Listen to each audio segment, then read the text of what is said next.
ఏడాదిలో August December ఈ 2 నెలలు చాలా గడ్డుగా ఉంటాయి. ఈ 2 నెలల్లో ముహూర్తాలు అవి మంచిగా ఉండవంటూ జ్యోతిష శాస్త్రాలు కూడా చెప్తూ ఉంటాయి. అవి విన్నప్పుడు నిజమే అనిపిస్తోంది. ఈ డిసెంబర్లో కలెక్షన్ కింగ్ గా పేరు తెచ్చుకున్న మోహన్ బాబు ఫ్యామిలీ ఎప్పుడూ లేనిది రోడ్డుకొచ్చింది. అలాగే అల్లు అర్జున్ జైలుకు వెళ్లాడు. అలాగే టాప్ కొరియోగ్రాఫర్ జానీ మాస్టర్ జైలుకు వెళ్ళొచ్చాడు.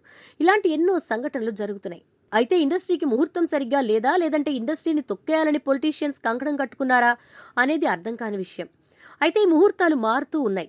కానీ అధికారంలో ఉన్న పార్టీలు మాత్రం కక్ష సాధింపు రాజకీయాలకు పాల్పడుతున్నాయని ఈ విషయాలు అల్లు అర్జున్ ఇష్యూలో క్లియర్గా తెలిసిపోతున్నాయి. అంటే ప్రభుత్వాలు ఇప్పుడు తామిచ్చిన హామీలు నెరవేర్చలేని కారణాలకు ఎవరో ఒకరిని బలిచేసి ఆ ఇష్యూని తెరమీదకు తెచ్చి ప్రజలకు కళ్లకు గంతలు కట్టేసి పాలించాలనే కాన్సెప్ట్ ఉందా అంటే అవునంటున్నారు రాజకీయ విశ్లేషకులు. డైవర్షన్ పాలిటిక్స్ కి సినిమా వాళ్లను ప్రభుత్వాలు బాగా వాడుకుంటున్నట్టు అర్థమవుతోంది. అల్లు అర్జున్ ఇష్యూ మీద జగన్, రఘురామకృష్ణంరాజు, లక్ష్మీ పార్వతి, చిన్ని కృష్ణ, బండి సంజయ్, బ్రహ్మాజీ, కేటీఆర్ వంటి వాళ్లంతా కూడా రెస్పాండ్ అయ్యారు, ట్వీట్స్ చేశారు. ఈ అరెస్ట్ అక్రమం అంటూ చెప్పుకొచ్చారు. 2 తెలుగు రాష్ట్రాల్లో కూడా సోషల్ మీడియా, మెయిన్ మీడియా మొత్తం కూడా ఈ విషయాలపైనే ఫోకస్ చేస్తూ అవే వార్తల్ని చూపిస్తున్నాయి. అంటే ప్రభుత్వాలకు సినిమా రంగం అంటే చాలా చులకనైపోయినట్టే కనిపిస్తోంది.